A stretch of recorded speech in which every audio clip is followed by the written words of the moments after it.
Wild Goose Lodge triumphed last night. I'm an embittered member of the second table, and of course it was down to George, it wasn't down to Gordon. The first thing I would like to do is just to say to you, in light of yesterday's session, if you have a mobile phone, do please knock it off for the duration. Many thanks. It's my great pleasure to introduce to you our speaker this morning, Dr. Laurence Geary.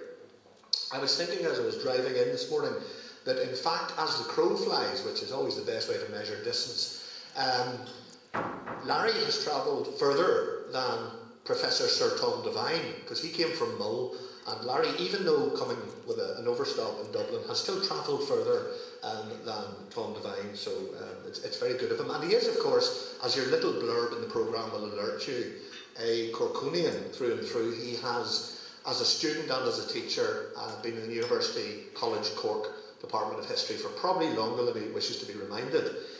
But the great challenge for historians is always, particularly social historians, to be able to penetrate the lives of the poor, those who left the lightest imprint in the traditional archival record. And I can't think of anyone, and I mean anyone, who has made a greater contribution in their published research to our understanding of the lives of the Irish poor in the 18th and 19th centuries, and not only the poor themselves, but also the professionals and institutions that did so much from above to shape the experience of poverty in Ireland.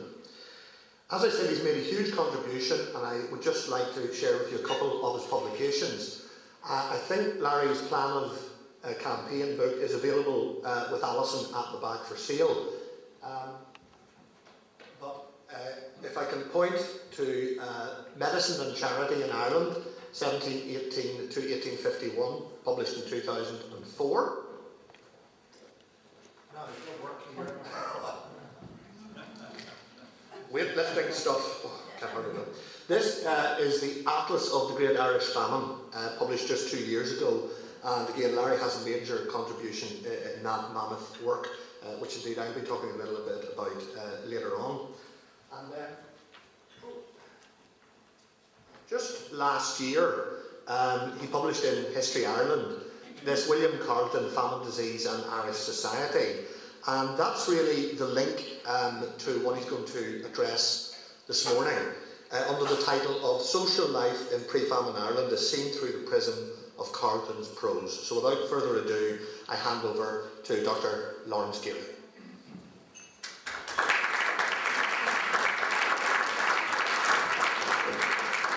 Good morning, everybody. It's a great pleasure to be back here in Corrycast in the Clogher Valley. I think we were last here in 2001. So, as I said, it's a great pleasure to be back.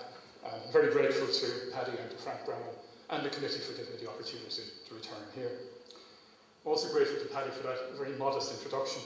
It's always very hard to live up to these introductory things. But anyway, my talk this morning is on social life in pre-famine Ireland.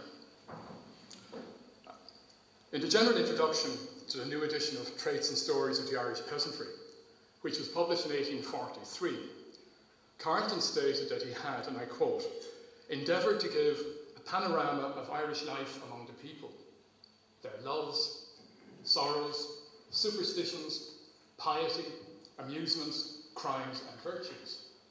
And he went on to add that he had painted them honestly and without a reference to the existence of any particular creed or party. This is what attracted me to Carleton, to his role as social historian, the authentic voice of pre-famine Irish life and mores. As a historian, I have been interested in several of the topics that Carleton touches on in his writings, such as the living conditions and the living standards of the poor, the relationship between poverty and illness, the diseases that were prevalent, and the recurring famines and accompanying fever epidemics that were such a feature of Irish life. Now, several pre-famine Irish writers have touched on these topics, but none appears to have done so with more immediacy and authenticity than Carleton. And I think the reason for this is that he came from the peasantry. This was his background, this was his social background.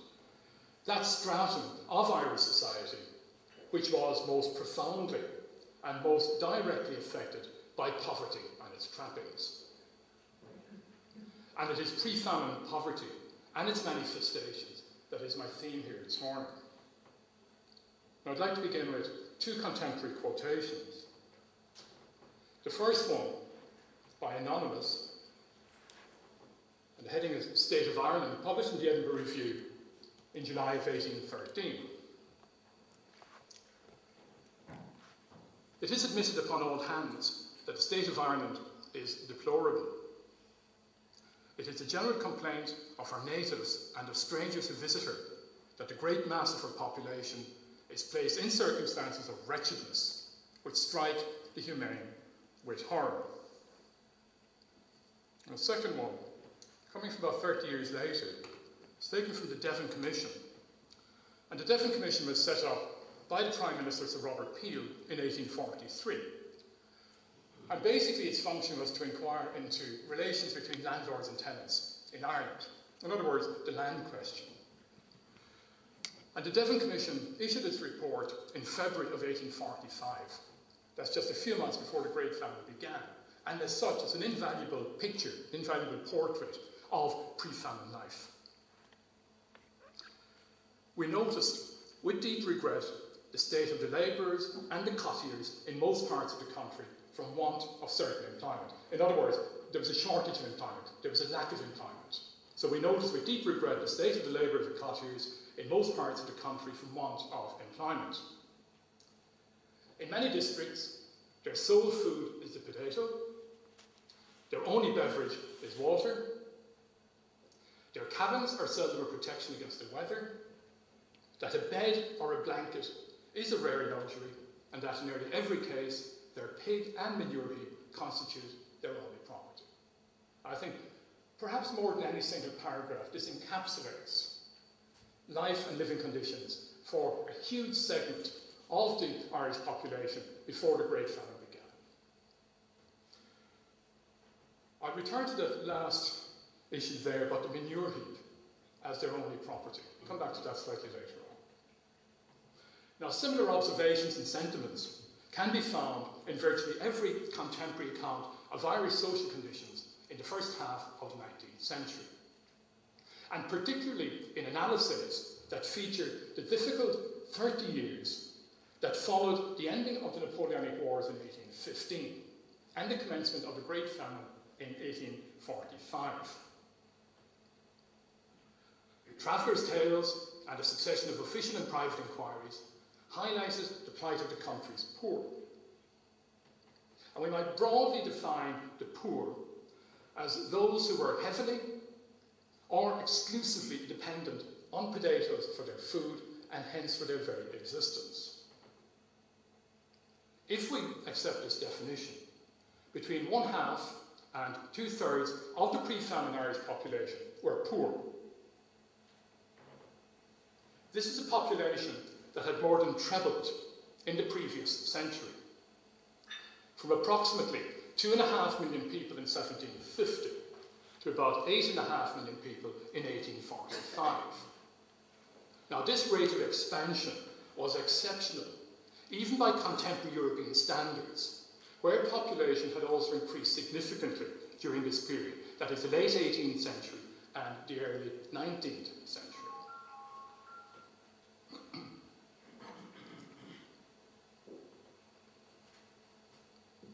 Current thinking is that the Irish population grew from somewhere between 2 and 2.5 million in the wake of the disastrous famine of 1740-41 to about 4 million in 1790. Now, these are estimates. The first Irish census took place in 1821. So any estimated population prior to that is, I say, an estimate. There was this major famine in the middle of the 18th century, 1740-41, often referred to as the forgotten famine because it's overshadowed by the Great Famine. But after that, it was thought that the population was somewhere between 2 and 2.5 million people. In the second half of the century, it increased to about 4 million people by 1790. Now, it's the next decade that's interesting, the 1790s, a decade of which we're all familiar. Population grew by 25% in that decade alone, from 4 million to 5 million people. The first census, as I say, was in 1821, and this suggested a total of almost 7 million. So in the first 20 years of the 19th century, population increased by another 2 million people. Now, after that, after the 1820s, from the early 1820s onwards, the population continues to increase, but it's increasing at a decelerating rate. It's increasing, but not as fast as it had done prior to this. So according to the census of 1841, the population, roughly 8.2 million people, and by the time the Great Famine began, it's about 8.5 million.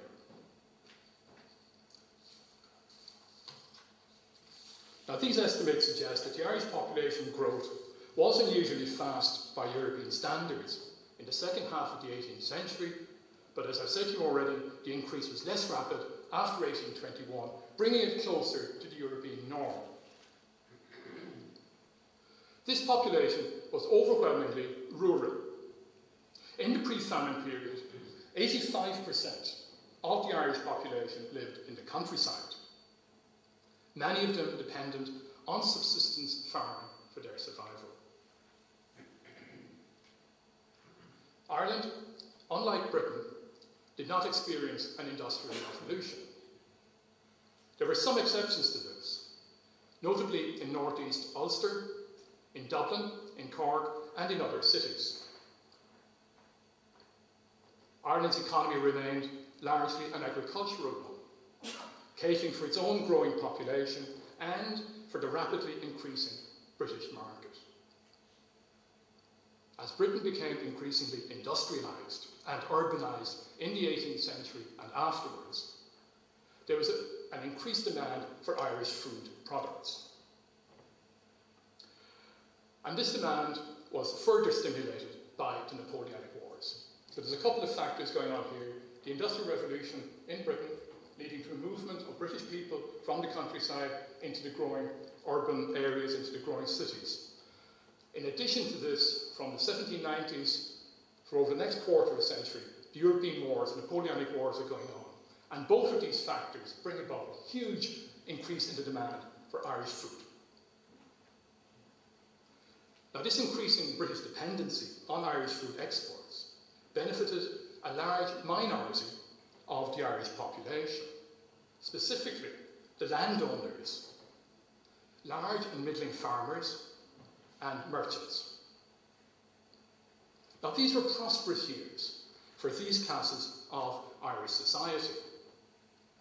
But for the mass of the population, the small farmers, the labourers, the cottiers, the available evidence suggests that the pre-famine half-century, particularly the decades after 1815, were years of misery, impoverishment, and steadily deteriorating living conditions and living standards. Pre-famine Ireland was not overly impoverished by contemporary standards, but the country was characterised by a highly unequal distribution of income and resources. The pre-famine period witnessed a widening of the social divide and a sharpening of income inequality in Ireland. While the living standards of the middle and the upper classes improved, the situation of the Irish poor deteriorated significantly, particularly after the ending of the Napoleonic Wars in 1815 and with the onset of a severe economic recession. After the ending of the Napoleonic Wars, this economic recession set in and affected many parts of Europe. In Ireland, the years 1815, 16, 17, 18 were ones of extremely wet weather, which brought about a minor famine and a major fever epidemic. And it's estimated that this fever epidemic, following the Napoleonic Wars, may have affected up to 1.5 million Irish people. So these immediate years after the ending of the Napoleonic Wars are catastrophic ones for Ireland.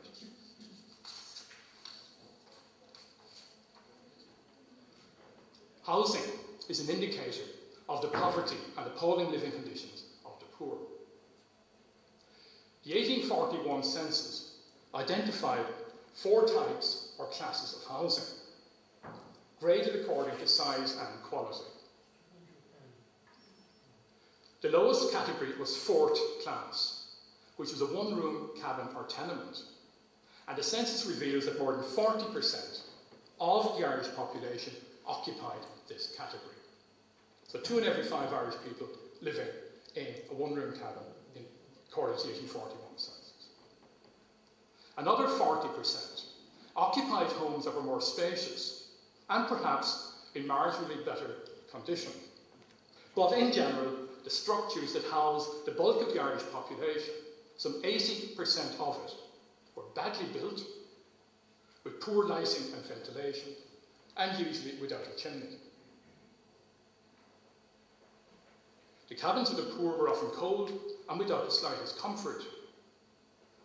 They were also invariably overcrowded because of the small size and the large families who resided in them. Furniture and clothing were rudimentary. There was a general shortage of bed clothing, and as a result, family members invariably huddled together in the same bed for warmth and for comfort. Beds consisted of straw at best, but often people had to sleep on the bare ground. Domestic and farm animals were often kept inside the family homes. Now, these cramped, substandard homes made domestic and personal hygiene all but impossible. And such living conditions had clear implications for the health and for the well-being of the people.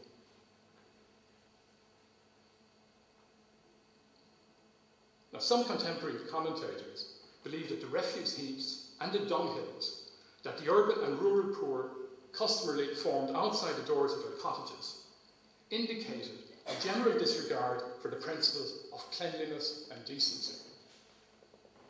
That the Irish were a dirty, backward, and ignorant people. But this was a completely mistaken interpretation of Irish farming life and practices. And here now I go back to the concept of the manure heap as property, which was referred to in the Devon Commission. Anybody guess why? Anybody preempt what I'm going to say here? The dung heap as property. Fertilizer, precisely. Thank you. It's always a mistake to ask, isn't it? And heavy manuring was essentially for a healthy and productive potato crop on which the livelihood and indeed the lives of the poor depended. The storage and the application of manure as practiced by the pre-famine Irish poor was both an ecological and an economic necessity. Manure was an essential component of the rural and very often the urban lifestyle. And many of the poor scavenged for dung, either for sale to farmers in spring or as fertiliser for their own crops of potatoes. So you can see where racial stereotyping might come into this, how easy it is to depict people who adhere to such practices as ignorant and backward and dirty and so on and so forth. But in fact, it was part of their farming practice. Of course, the great irony is that such products today are the ones that we all go to farmers' markets for. They're ecologically sound, they're organic, they fetch the highest of prices. But back in the early 19th century, it was something to be frowned upon. I suppose that's an indication of poverty as well. Fuel is necessary for cooking, heating and cleaning. Now, turf or peat was a general fuel of the poor, particularly in country areas, and it was usually available cheaply to the poor in country places. However, in some places, turf was scarce and expensive, especially in wet seasons when harvesting was difficult. Coal was a very expensive substitute, and timber was invariably the property of landlords. A lack of fuel resulted in inadequately cooked and indigestible food, in cold and damp living conditions, and poor personal hygiene. The living conditions of the poor attracted much comment and criticism, but it was the diet of the poor that was invariably singled out as the factor that had the greatest impact on their health and longevity. The traditional Irish fare, based on milk and dairy produce, was largely determined by the country's climate.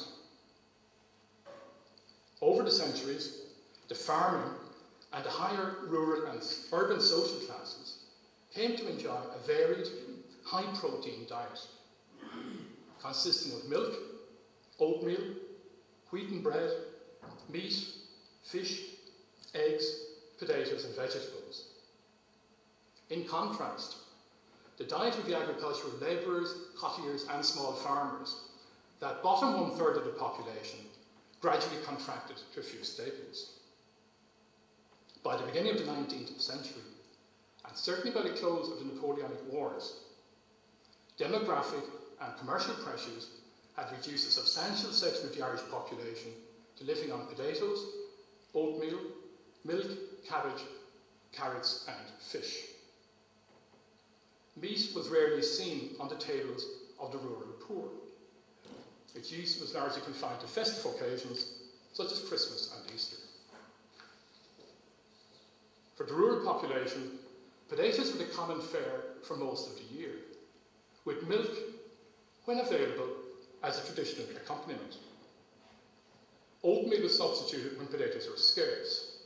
Now, this was the case in midsummer, during the so-called meal months, or hungry months, when the year's supply of potatoes was exhausted, and more seriously, it was also used when there was any failure or deficiency in the annual potato crop. And there were many such deficiencies. Between 1816 and 1842, for example, there were 14 partial failures of the potato crop. In other words, every second year. From the ending of the Napoleonic Wars up to the beginning of the famine, there's a shortfall in the potato crop. The potato is an outstanding food in many respects, providing more energy per acre than any cereal crop. Of all cheap foods, the potato is the one that can best support life when fed as the sole article of diet. It is easily cultivated, it is easy to cook, and is capable of producing high yields even on poor soil. It could be grown on the most marginal of lands, on mountainsides, and in bogging soil. In effect, the potato perfectly suited the Irish soil and climate. Potatoes contain protein, carbohydrates, fats, minerals, and vitamins. A daily diet of potatoes and milk may have been monotonous, but it was nutritionally adequate. Provided, of course, and there's always a proviso, provided that there was a constant and a sufficient supply of both. And that's the problem. There wasn't always a constant and a sufficient supply of both potatoes and milk. It has been estimated that the pre-famine daily consumption of potatoes by adult male labourers, that's young men from 15 years and upwards, that the annual daily consumption averaged between 4.5 and 6.4 kilograms, or between 10 and 14 pounds, or up to 1 stone of potatoes. This is per person per day for males over the age of 15. Females and children then consumed proportionally less. One Irish historical geographer, who should have better things to do with his time, has estimated that a stone of potatoes, that is 6.4 kilograms or 14 pounds, consists of between 50 and 80 potatoes. And that over a 50-year period, this would have amounted to 1 million potatoes. I'll give you a moment to digest that.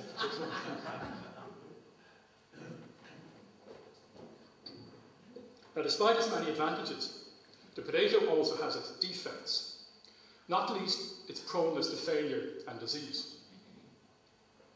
It was also the Irish experience that the potato seldom formed a complete year's food, from one harvest to the next, even in the best of seasons.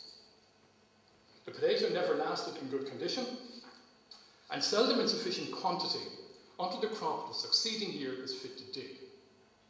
and no matter how great the supply, it could never be carried over, like cereals, as insurance against a period of scarcity.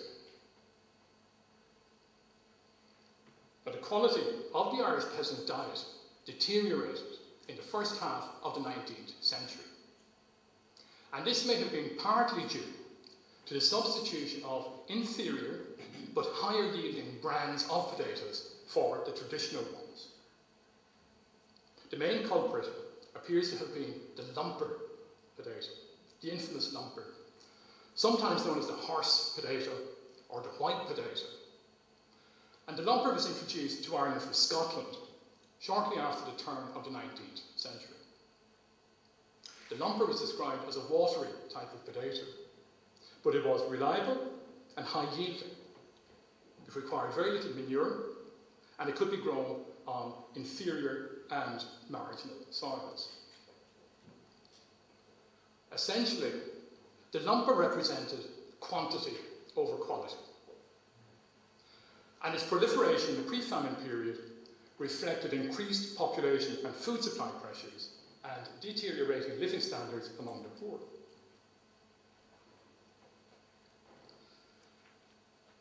The acquisition of life's necessities, food, clothing, shelter, generally presupposes access to land, money, or employment. The first two were in short supply to the vast bulk of the pre-famine Irish, while employment was generally limited and temporary.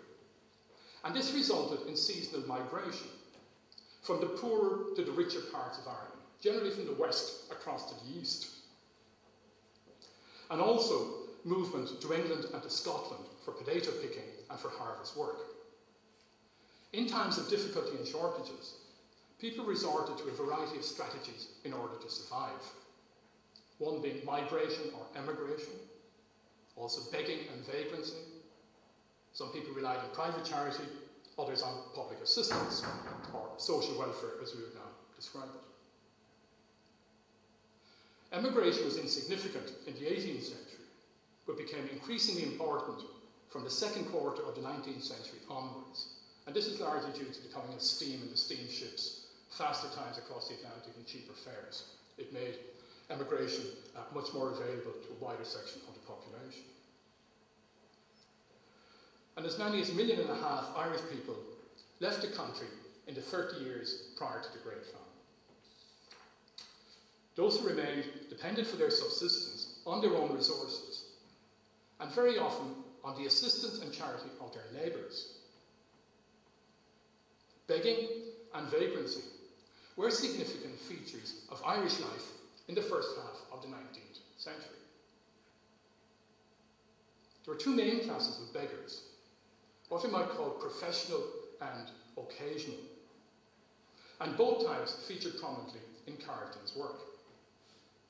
Casual or occasional beggars were generally forced into the practice by short-term distress, and they attracted sympathy and hospitality. And this hospitality was often provided by those who were only marginally better off than themselves. Society drew a very sharp distinction between these individuals and the professional or the habitual beggars who were variously known as fair beggars, trading beggars, or bucocks. Fair beggars because they attended fairs and markets, trading beggars for much the same reason, and bucocks. The term bucock originally meant lameness, but by the mid-1830s, this term had lost its original meaning and had become associated with imposture. The term bucocks was applied to sturdy, wandering beggars who pretended disease or deformity, or who mutilated or impregnated their children in order to excite compassion. All of these were very strong features of the pre-famine period. These professional beggars attended markets, fairs, and religious festivals or patterns, and were commonly regarded as importunate, dissolute, and drunken. The habitual beggars provoked a particularly negative response in Ulster, and particularly in the more Protestant areas of the province, where they were widely regarded as antisocial, drunken, mendacious, and promiscuous. And the evidence for this comes largely from the Poor Inquiry that made a survey into poverty that was carried out in the 1830s under the chairmanship of Archbishop Whately, the Anglican Archbishop of Dublin. But Carton also, as I say, touches upon it.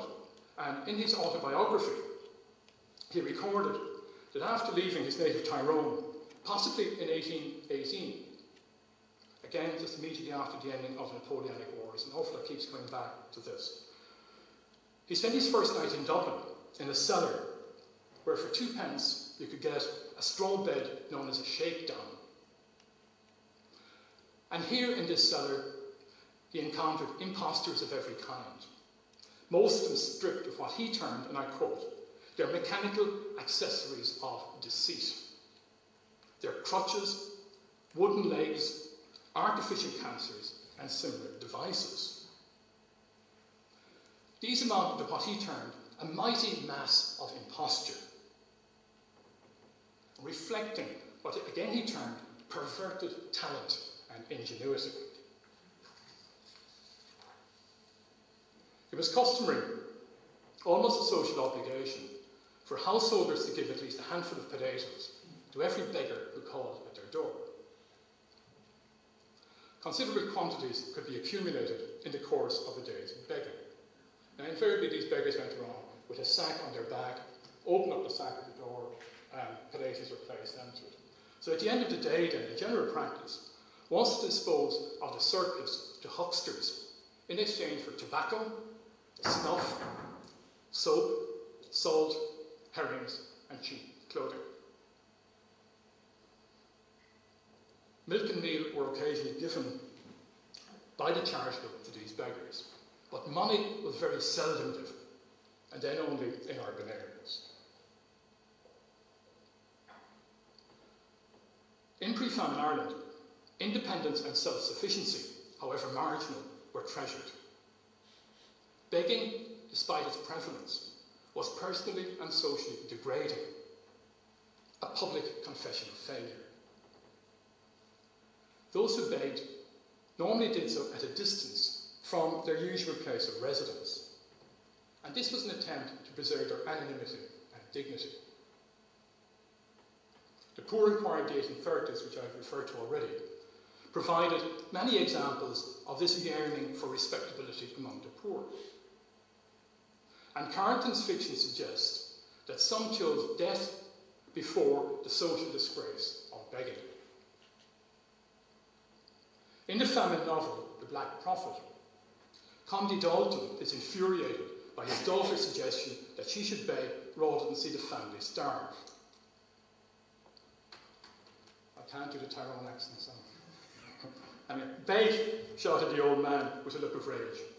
Beg, he repeated, starting to his feet and seizing his staff.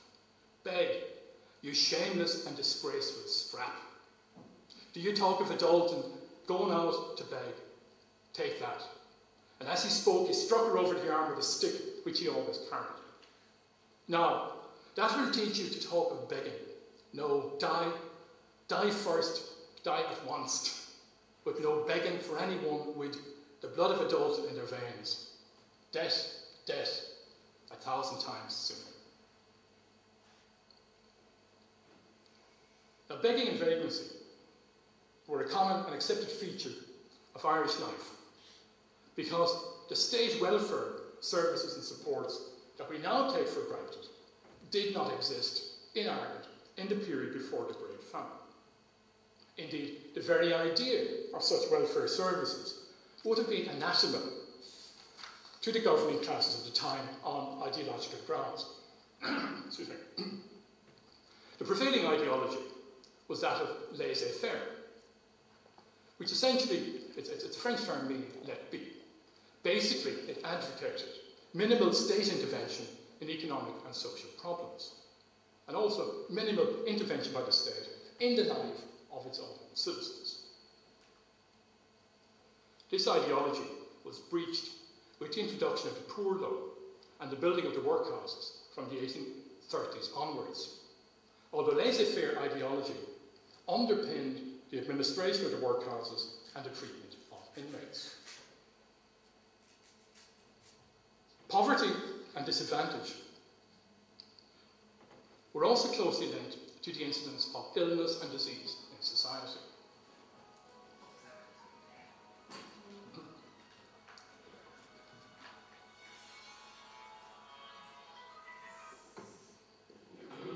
I can't compute it.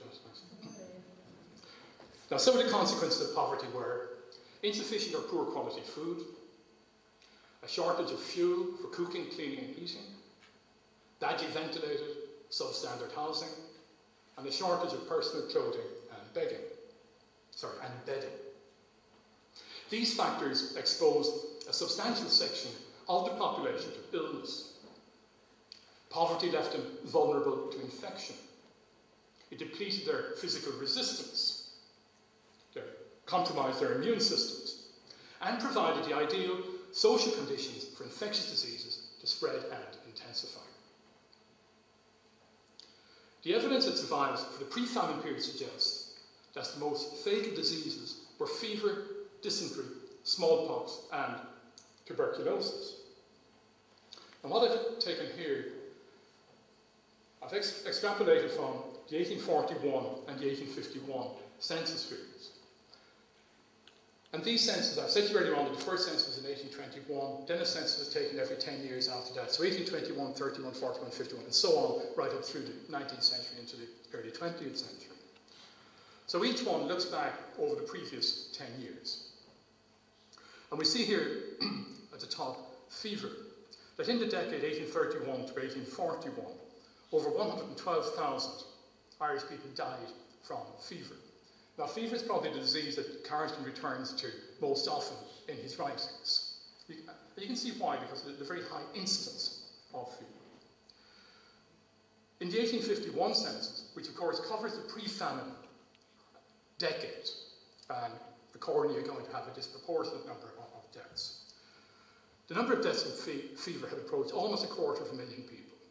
It had approximately doubled from what it had been in the previous decade. The next one is dysentery, there was no return for dysentery in the 1841 census. It was William Wilde, Oscar Wilde's father, who was responsible for compiling the medical aspects of the 1841, 51, and 1861 census. And because the incidence of dysentery and diarrhea were so low, he just coupled the two of them in the 1841 census. So just under 11,000 people dying from a combination of dysentery and diarrhea, which are both gastrointestinal diseases. So a relatively small number in that decade, 1831 to 1841. But you can see that this figure absolutely explodes during the famine. It's a direct reflection on the famine itself. As I say, gastrointestinal diseases brought about by inadequate food or shortage of food or inappropriate foods. So it goes roughly from under 11,000 up to about 135,000. A massive increase. So what we see between fever and combination of dysentery and diarrhea is almost 400,000 people dying from this combination. Smallpox then is another interesting one. 58,000 in the decade 1831 to 41, drops down, interestingly, during the famine decade. And finally, tuberculosis. Tuberculosis at the highest figure in the 1831 to 41 decade, very substantial, went up a bit during the famine period itself, which suggests that tuberculosis has been epidemic in Ireland, going back at least to the beginning of the 19th century. So it was there as an epidemic long before the famine began. And I'm sort of deviating slightly now, but most of these diseases died away after the Great Famine, with the single exception of tuberculosis, which, as you know, remained as a problem in all parts of Ireland right into the 20th century up to about the middle of the 20th century. Now, as I say, Carleton focused very much on these, particularly on fever, and I'm not going to go into about this because I've written about it in that History Ireland article. I'll look at smallpox a little bit this morning. But first of all, fever and these other infectious diseases terrified the poor. And there was very good reason why it provoked such fear and terror and panic whenever these diseases appeared epidemically. Partly, it was caused because people didn't know how these diseases were caused. This is pre-scientific medicine. The doctors couldn't explain, couldn't give rational, couldn't give scientific explanations for them. Neither could the ordinary people. So they didn't know how these diseases were caused, but they were very much aware of the impact and of the consequences of diseases like fever. If these diseases did not kill their victims, they very often reduced them to pauperism. If we take fever, for instance, any attack of fever, including convalescence, lasted for about 6 weeks. And invariably, all the members of a family were infected. So if you think, going back to what I was saying about housing earlier on, 40% living in one-room cabins. You can't quarantine the sick. You can't isolate. You've no room to do it. So if a disease like fever breaks out, one person catches it, virtually everybody within the household is going to get it. So if it lasts for about 6 weeks with each person, it's going to be running around within a cabin for weeks, perhaps months on end. And as I say, if it didn't kill the people, it reduced them to paupers. Now, Carton captured the social reaction to prevailing infectious diseases, particularly fever and cholera, in the Black Prophet, and fever also, and specifically, in the Poor Scholar, one of the traits and stories of the Irish peasantry. Turning now to Carton's treatment of smallpox. In Phelim O'Toole's Courtship, Carton describes the dismay, and that's in quotation, it's the word that he uses, the dismay that Phelim's parents felt on the appearance of the disease in their village, and their fear also that their son might contract the disease. That's just an extract from Phelim O'Toole's Courtship. Vaccination had not then surmounted the prejudices with which every discovery beneficial to mankind is at first met. And the people were left principally to the imposture of quacks or the cunning of certain persons called fairy men or sonsy women. Nothing remained now but that this formidable disease should be met by all the power and resources of superstition. Okay, just to take the word sonsy, first of all, it's a term from Gaelic meaning happiness or good fortune. So a sonsy woman, somebody who brought about cures, good fortune. So I think it's worth going back and parsing that a little bit more closely. Vaccination was the protection against smallpox. It had been discovered by Edward Jenner in the late 1790s. So it had been around for a couple of decades at this stage. But there was an older protection called inoculation. And this practice had been around since the early 18th century. So it had a long tradition, not only in Ireland, but in Britain and in Europe as well. And the poor were very much prejudiced in favour of the older process of inoculation. In other words, inoculating with smallpox matter itself. It took a tiny amount of smallpox, live active smallpox, from an infected individual, and then inoculated the person who was to be protected. This procedure was effective in that it protected the individual, but it made that individual a carrier, and thus exposed the broader community to the potential of smallpox outbreaks. When vaccination was discovered by Jenner in the 1790s, this was a much safer process because it substituted cowpox for smallpox, and this was a much safer procedure. But for some reason, the poor throughout Ireland were prejudiced against the acceptance of vaccination. And that's the first reference there, that vaccination had not surmounted the prejudices with which every discovery beneficial to mankind is at first met. And the people then were left principally due to the imposture of quacks. So quacks going around basically selling cures. And again, this was a very common, very widespread feature of pre-famine life. The people were left relying on the imposture of quacks or the cunning of certain persons called fairy men or sonsy women. nothing now remained but that this formidable disease should be met by all the power and resources of superstition. There are several features here that are grounded in historical reality. The first is this apprehension or fear of a disfiguring disease. And smallpox could cause blindness, it could cause infertility in males, and it caused a large number of deaths. So again, there was great fear, great apprehension about it. The second, which I referred to already, is this peasant prejudice against the practice of vaccination and a preference for this older procedure. Also the prevalence of quacks in the persons of these itinerant people who went around inoculating people for a fee. And finally, the prevalence of superstition and folklores. So I'm just going to finish off by putting a few slides up. These are modern slides showing smallpox symptoms. And I think these might more graphically capture the terror that the people felt about the presence of these diseases, particularly those living in this pre-scientific medical age. Okay, so this is a woman with smallpox. I'm not sure how well you can see that.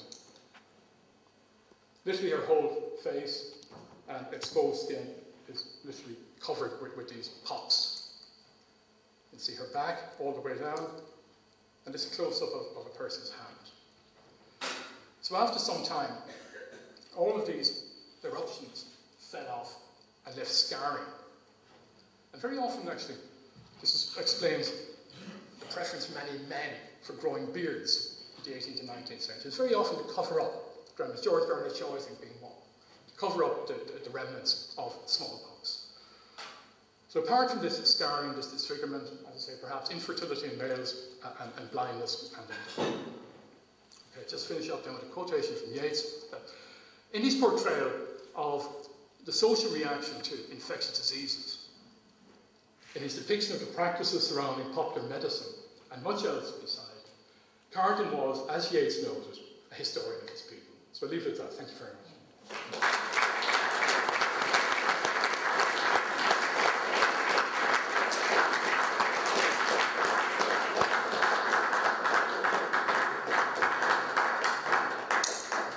Well, thanks very much indeed. The last part may have been a bit gruesome in terms of actually confronting the reality visually of a disease like smallpox.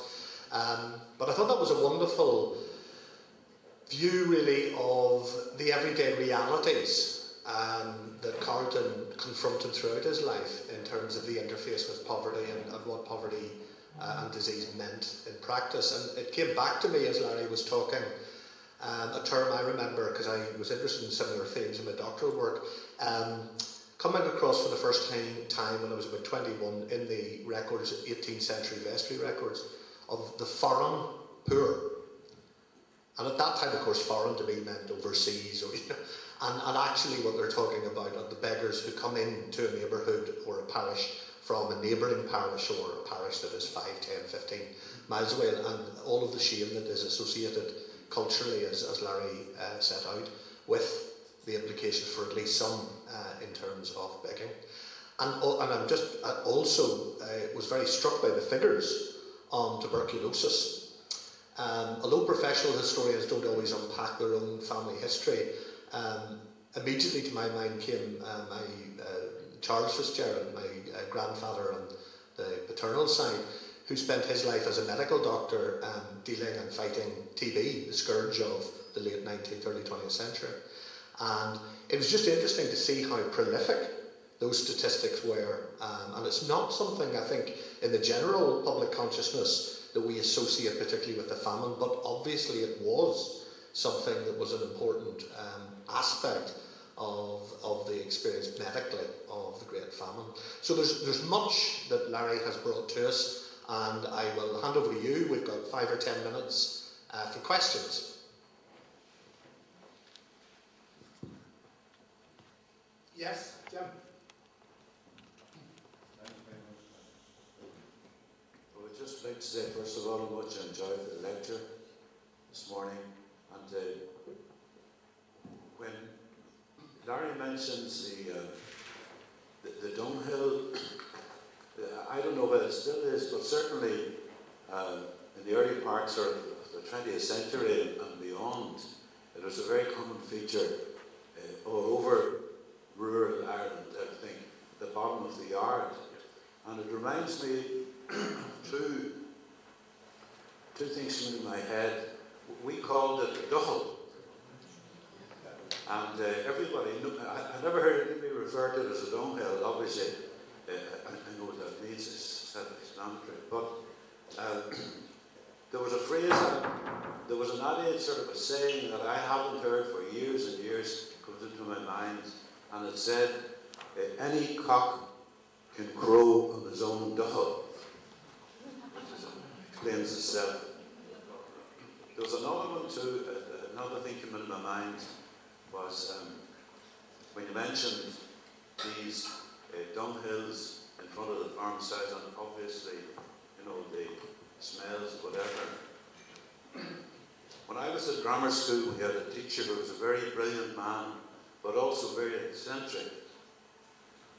And my father was telling me that this particular teacher's father was every bit as eccentric. And he was a JP who used to sit with, on the bench to hear petty cases.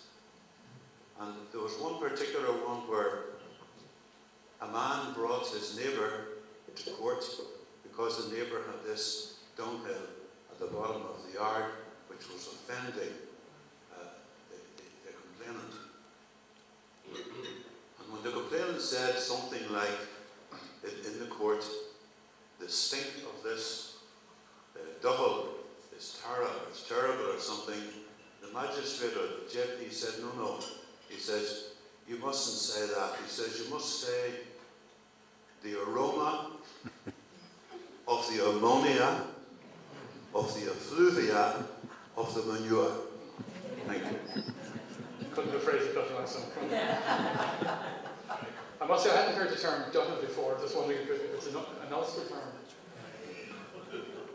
But I suppose the difference between what you were saying there about the duffel at the end of the garden, that wasn't possible in the period I'm talking about. So we're talking about the extremely poor cottagers, labourers, who basically are just as cabin, and maybe a tiny plot of land around. So they haven't enough room to put the duffel or the dunghill down at the end of the garden. It's usually outside the front door. And they used to dig a pit, a large pit, and basically everything, the ammonia, the effluvia, and the other terms that you are put into this section. And it's sorry, I think, Jack, you have something on the etymology of duffel. Well, not quite, but to follow this theme of the duffel that Jim mentioned earlier. I'll end it very briefly. A number of local wills, in the 1850s, can clearly recognise the manure as collateral, because the person making the will leaves so many cartloads of dung to various relatives. So obviously, it's a and I mean, I have this will. It's a valuable entity. But one comment really I wanted to make was perhaps the Earl of Devon's commission probably was not really reflecting the Clogher Valley in the true sense that we know it, and that they weren't all drinking water, because Carleton makes sure they drink other things as well. And it's very evident from the faction fighting that other things come into the equation. Anyway, I wanted to thank you very much for a fascinating paper, Dr. Geary. Thank you very much. Thanks, Paddy. I just want to draw a link between we had a very interesting talk as well from Professor Sir Tom Devine yesterday, looking at a comparative way between, I suppose, the Highlands in Scotland and Ireland during the famine.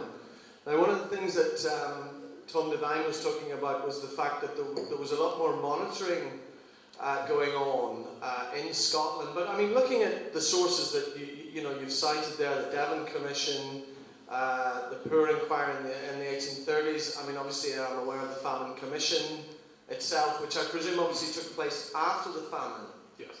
But I mean, so presumably Thomas, I mean, he obviously wasn't as aware of the Irish situation, but presumably he's correct, is he, in that there wasn't really much investigating and monitoring during the famine. It was only afterwards, when the scale of it was realised, that there were government inquiries. Is that right? There were many, let's say, unofficial inquiries going on right throughout the famine. Can I just leave the famine for a moment and come back into the earlier period, just track back your question a little bit? I think the British administration was such that the government, the authorities, had a very powerful picture of what life and conditions were like in Ireland. Various commissions have been set up right from the time of the Act of Union, right through the first half of the 19th century. There's a huge amount of social inquiry going on. There are reams of reports, statistics available in the British parliamentary papers, which are now online and very easily accessible. And the major one, I suppose, is that Poor Inquiry that I mentioned earlier on. This took place over a 3-year period, 1833 to 1836. The most extensive inquiry into poverty ever undertaken in either Britain or Ireland. An enormous thing. There's a commission in Dublin, and people are sending in reports. Circulars are sent out to well-positioned people throughout the country, like clergymen, doctors, and so on, and they're writing in about what's happening in their localities. But also, for the first time, the Poor Inquiry actually goes around the country and goes to the towns and the villages and actually meets local people. And most reports, in fact, the evidence is provided by the middle classes. But the Poor Inquiry is different. Here we even have beggars appearing before and giving evidence. So it's an extraordinary, complex picture from that respect. So I think the government and the administration had a very, very good idea closely of what was happening. Now this is pre-famine. During the famine itself, there's a massive correspondence which is flooding into Dublin Castle on a daily basis from every part of the country. You've got clergymen, you've got JPs, you've got well-positioned people, doctors, lawyers, journalists, who are writing in, describing what's happening in their own particular localities. There's too much information for that. So I think the government did know what was going on. Paul? Well, obviously, I too want to add my word of deepest thanks to you for an enormously informative, fascinating paper. And clearly, as Carletonians, we are delighted to have your verdict upon the overwhelming significance of Carleton as a witness, a commentator, and of course, in certain ways, as self-conscious, though not arrogant, prophet himself. And the Black Prophet has the irony that it's intended as a warning on the lessons of the past. I was thinking that in the case of William Wilde, of course, we're talking about somebody whose professional standards seem to have been higher than almost any census taker of the 19th century we can think of. But I think we should also remember a very remarkable little book which he brought out just after the famine called Irish Superstitions, in which you can almost hear his voice as a human being mourning for the tragedies which his scientific direction obviously gave him no space or occasion to do, except formally. And one thing I thought particularly important was that Wilde, while himself professionally very, very well qualified and very much in touch with modern European developments in medicine, spoke with very great respect for folk medicine and believed that it could be efficacious in certain circumstances, and was also fascinated with the data which it brought with it about folklore in general, and set his wife's work and ultimately, obviously, Yeats's work and so many other folklorists on their feet. But it is the humanity of Irish superstitions that I wanted to stress and would like your view of it. I quite agree. This is 1853, I think this is published. It's just a couple of years after the ending of the Great Famine itself. And the one aspect of that always strikes me is his eulogy of the potato. And he's talking about the potato as obviously a thing of the past. It's gone, it's failed us. And he gave this brilliant evocation of the role of the potato for what love-making, faction-fighting, country somewhere, I can't read the exact quotation, but there's a string of things that he's praising in that. And I agree also with his depiction of folk medicine and his unique position in judging. He was also a Gaelic speaker, which I think is important here. So like Carrington, he could get into the mindset of the peasantry. And he's particularly